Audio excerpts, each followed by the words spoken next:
ए माधव, ए माधव, तुम पुलिस के सामने गवाही दोगे ना? ये लोग क्या कर रहा है मेरे साथ, गवाही दोगे ना दोस्त? Welcome to social. पंचायत के 3 सीजन्स हो चुके हैं। फर्स्ट 2 सीजन्स तो मुझे बहुत अच्छे लगे, बट सीजन 3 मुझे उस लेवल का नहीं लगा। एंड में तो आते आते वो मिर्जापुरी बन गया था। बट ओवरऑल यू नो ना कि पंचायत की जो वाइब है वो बहुत ही पॉजिटिव सी और बहुत ही कामिंग सी है। ये एक ऐसा शो है जिससे हर कोई रिलेट कर पाता है और इस शो को देखने की एक बहुत ही प्यारी सी फीलिंग है। शो के सभी कैरेक्टर्स को देख के ऐसा लगता है कि आप इनसे रियल लाइफ में भी मिल चुके हो। सो इसीलिए मेरे लिए panchayat it's more about it's characters, not the story. Her character को एक स्पेसिफिक तरीके से लिखा गया है और इसलिए मुझे शो के कैरेक्टर्स बहुत पसंद आते हैं। सो इसलिए मैंने सोचा क्यों ना मैं अपने फेवरेट कैरेक्टर्स को इस वीडियो में रैंक करूं। इन कैरेक्टर्स को डिस्कस करते हुए मैं शो की हिडन डिटेल्स और कैरेक्टर्स के माइंडसेट को एक्सप्लेन करूंगा। ये सभी कैरेक्टर्स रैंक्ड है राइटिंग के बेसिस पे, ना कि किसका ज्यादा रोल था या फिर कौन ज्यादा फनी है। पूरी वीडियो रैंकिंग के ऊपर बेस्ड है। सो इसीलिए मेरे सभी कैरेक्टर्स के एक्सप्लेनेशंस ध्यान से सुनना, बहुत ही इंटरेस्टिंग वीडियो होने वाली है ये। सचिव जी, एक बात बताइए, आज का ये जो सनीचर का रात है वो आपके वीकेंड में आता है कि नहीं आता? नंबर 10 पे जो कैरेक्टर है वो है क्रांति देवी शर्मा का। भूषण की वाइफ है ये और बहुत ही ताने मारने वाली और हवा में जो बातें करते हैं ना लोग, उस तरह का कैरेक्टर है ये। ऐसे लोग रियलिटी में भी बहुत देखने को मिलते हैं अपने गली मोहल्ले में। मुझे ये बात उनकी बहुत पसंद आती है कि जिस तरह से वो हमेशा भूषण का साथ देती हैं, कभी भी वो उनके अगेंस्ट नहीं जाती हैं।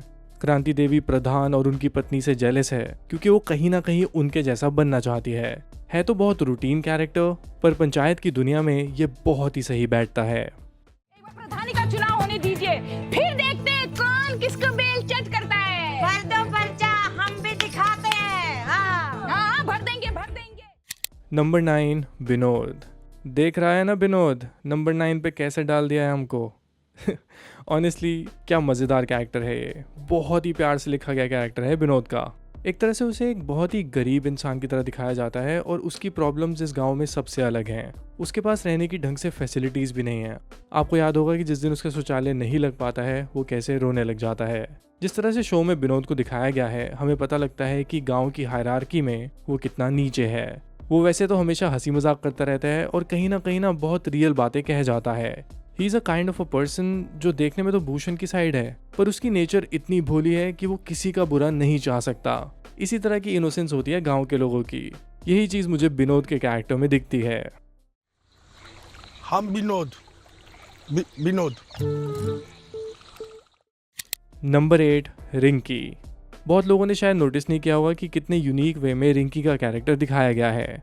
जब भी आप किसी गांव या छोटे शहर से जुड़ी फिल्म को देखते हो तो उसमें फीमेल कैरेक्टर्स को दिखाने का तरीका एक बहुत ही टिपिकल हो गया था। या तो वो बहुत बोल्ड दिखाई जाती हैं, आउटस्पोकन दिखाई जाती हैं, या तो बहुत ही ज़्यादा weak. For example Kriti Sanon का कैरेक्टर इन बरेली की बर्फी। वैसे कैरेक्टर भी मुझे बहुत पसंद आते हैं स्क्रीन पे देखने, बट कहीं ना कहीं इस तरह के कैरेक्टर्स बहुत प्रेडिक्टेबल हो गए थे बॉलीवुड फिल्म्स में। वहीं अगर आप रिंकी के कैरेक्टर की रिप्रेजेंटेशन देखो तो उसे बहुत ही अनहीरोइन वे में या फिर नॉन फिल्मी वे में दिखाया गया है। मैं तो बहुत हैरान था देख के कि उसको पढ़ाई में भी कमज़ोर दिखाया गया है और ना ही वो करियर को लेके ज़्यादा सोचती है। सीरियसली अगर मैं बात करूँ तो गांव में इस तरह के लोग बहुत होते हैं। इस तरह के लोगों की पर्सनालिटीज़ भी शोज़ और फिल्म्स में आनी चाहिए। हम हमेशा एम्पावरमेंट दिखाने के लिए वही ट्रोप्स यूज़ नहीं कर सकते। रिंकी के थ्रू उन्होंने कुछ नया दिखाने की कोशिश की है कि women can also be laid back. इसीलिए मुझे ये कैरेक्टर काफ़ी इंटरेस्टिंग लगा। 12th में मैथ्स था? हाँ, कितने मार्क्स थे? 42। क्यों नहीं हो रही पढ़ाई? नंबर 7 पे है एमएलए का कैरेक्टर। एक लंबी स्टोरी में एक विलन का या नेगेटिव कैरेक्टर का होना ज़रूरी है और इस वेब सीरीज़ में वो कैरेक्टर है एमएलए चंद्रभूषण शर्मा का। ये कहीं ना कहीं टिपिकल रिप्रेजेंटेशन दिखाई गई है कि कैसे एक पॉलिटिशियन अपनी पावर की ईगो में लोगों की मदद करने के बजाय उनमें भेदभाव करता है।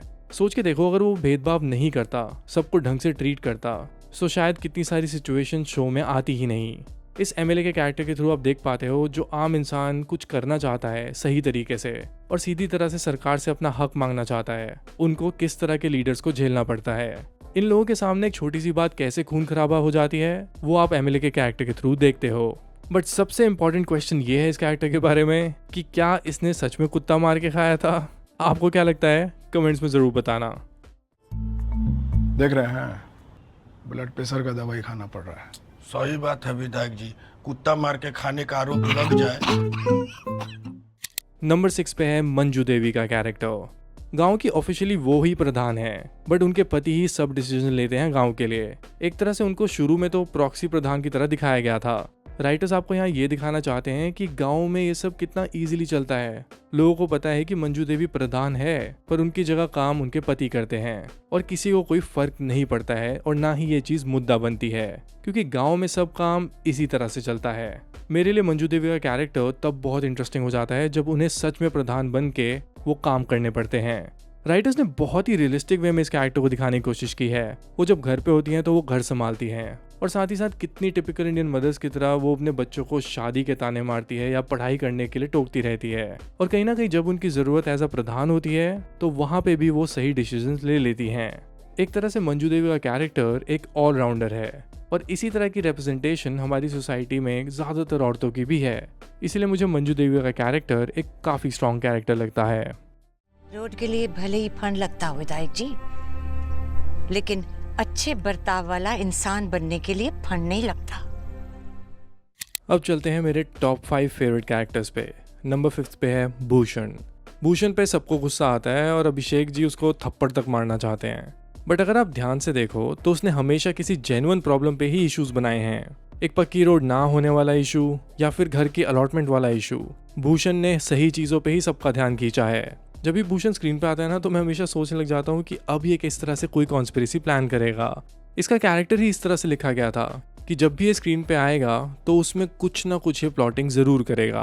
भूषण को कहीं ना कहीं थोड़ा सा एक नेगेटिव कैरेक्टर की तरह भी दिखाया गया है, बट अगर आप सोच के देखो ना तो गांव के लोगों की इनोसेंस इसमें भी उतनी है, चाहे दूसरों के खिलाफ ये कितनी भी कॉन्स्पिरेसीज प्लान करता हो। इसलिए भूषण मुझे पर्सनली बहुत पसंद है।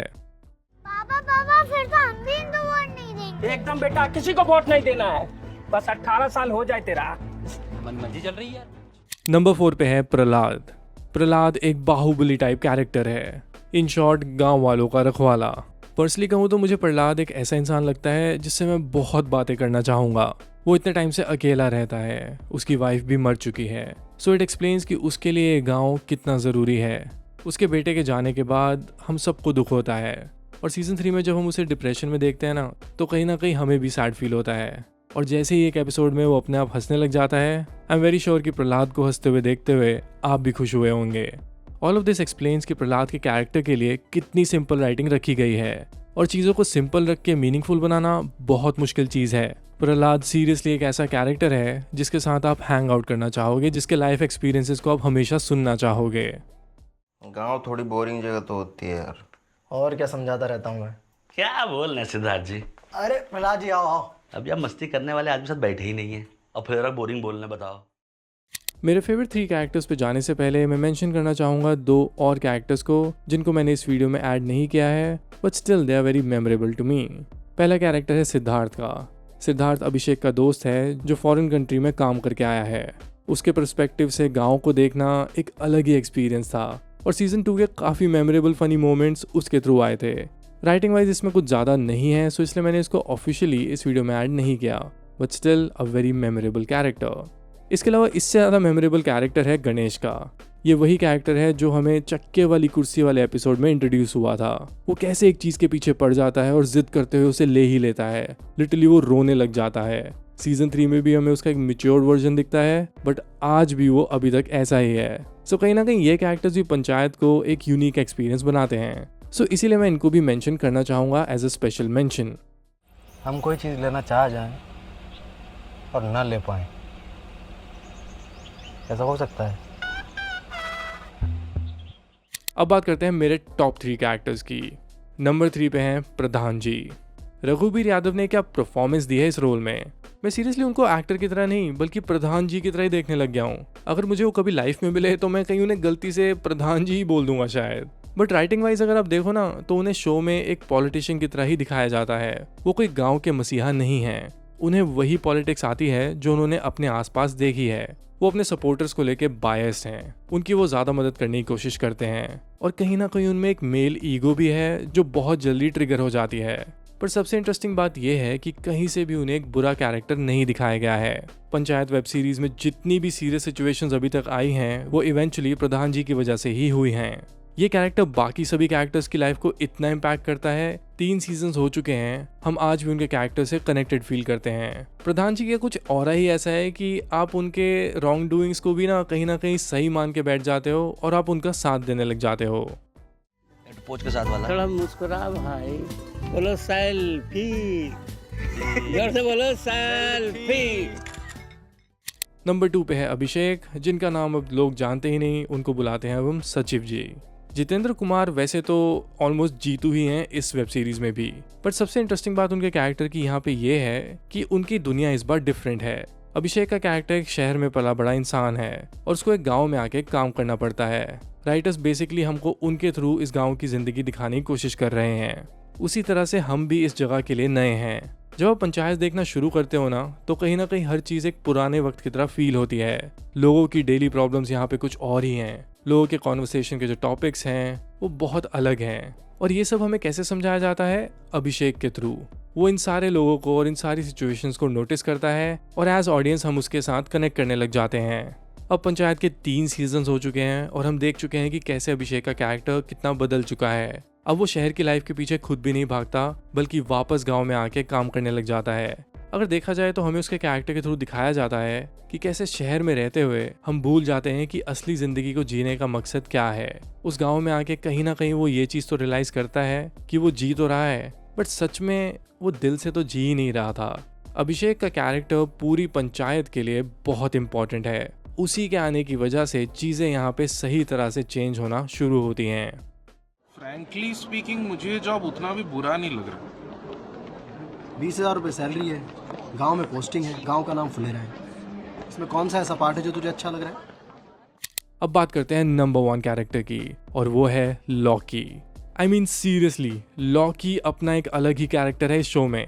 कितने एपिसोड्स में मैं लॉकी देख चुका हूँ, कितने एपिसोड्स में लॉकी एक क्लू की तरह वर्क करती है, कितनी सिचुएशंस में लॉकी को एक मेटाफर की तरह दिखाया गया है, एक कम्युनिकेशन मोड की तरह दिखाया गया है। इसका मतलब है राइटर्स ने सोच समझ के लॉकी को इस शो में ऐड किया है। एंड ऑनेस्टली अगर सोचा जाए तो इस शो में कितने सारे ऐसे प्रॉप्स हैं। अभी सीजन 3 में वो बांस का डंडा था जो आगे से तीखा था, इसके अलावा वो चक्के वाली कुर्सी, और इससे पता लगता है कि शो की राइटिंग कितनी अमेजिंग है। एनीवे, लॉकी नंबर 1 कैरेक्टर नहीं है definitely. The number 1 character for me is Vikas. ये मेरा पर्सनली फेवरेट कैरेक्टर है पूरे शो में। विकास की सबसे बड़ी क्वालिटी ये है कि वो सबके साथ घुल मिल जाता है और वो एक ऐसा इंसान है जो सबकी बात उनके लेवल पे जाके समझता है। जब अभिषेक गांव में नया नया आया होता है तो उसको बहुत एडजस्टमेंट इश्यूज आते हैं, पर फिर भी विकास उसकी हर प्रॉब्लम को समझता है। विकास को अगर आप देखो ना तो वो एक गाँव का न्यू जनरेशन लड़का है जो प्रोग्रेसिव सोच रखते हुए भी दूसरों की सोच को छोटा नहीं मानता है। विकास जैसे लोग लिटरली ग्रीन फ्लैग हैं हमारे समाज के लिए। वो एक बहुत ही जेन्युइन इंसान है। वो दूसरों की गलतियों को भी समझ पाता है और दूसरों के दर्द में भी शामिल होता है, और इसके अलावा वो नेचुरली बहुत फनी भी है। हर मायने में सबसे वेल रिटन कैरेक्टर विकास का ही है। सीरियसली वो फ्यूचर में प्रधान बनने की क्वालिटीज भी रखता है। इसीलिए अगर मैं राइटिंग वाइज या रियल लाइफ के इंस्पिरेशन वाइज कुछ देखूं तो विकास का कैरेक्टर मेरे लिए शो का सबसे फेवरेट कैरेक्टर है। आदमी को सर हमेशा कुछ ना कुछ अच्छा करने की कोशिश करते रहना चाहिए सर। अब हम तो कुछ नहीं कर पाए सर, लेकिन सर आप में प्रतिभा है सर, खूब मन ला के पढ़िएगा। ऑलराइट देन, वीडियो खत्म करते हैं। ये तो थे पंचायत के वो 10 कैरेक्टर्स जिनकी राइटिंग मुझे सबसे ज़्यादा अच्छी लगी। आप भी मुझे कमेंट से बताना कि आपका शो में फेवरेट कैरेक्टर कौन सा है। मैं सभी के कमेंट्स पढ़ूंगा और बहुत ही इंटरेस्टिंग कमेंट सेक्शन होगा, बिकॉज पंचायत से हर कोई कहीं ना कहीं से रिलेट तो कर ही लेता है। सो मुझे कमेंट करके ज़रूर बताना कि आपको शो के बारे में क्या सही लगता है और आपका इस शो में फेवरेट कैरेक्टर कौन सा है। इसके अलावा if you connect with my opinion can follow me on Instagram, letterbox and Twitter @vishal_in_cinema, जहाँ पे मैं सिनेमा के रिलेटेड चीज़ें पोस्ट करता रहता हूँ। So if you connect with my opinion you can follow me there as well. Alright then, I see you in the next video.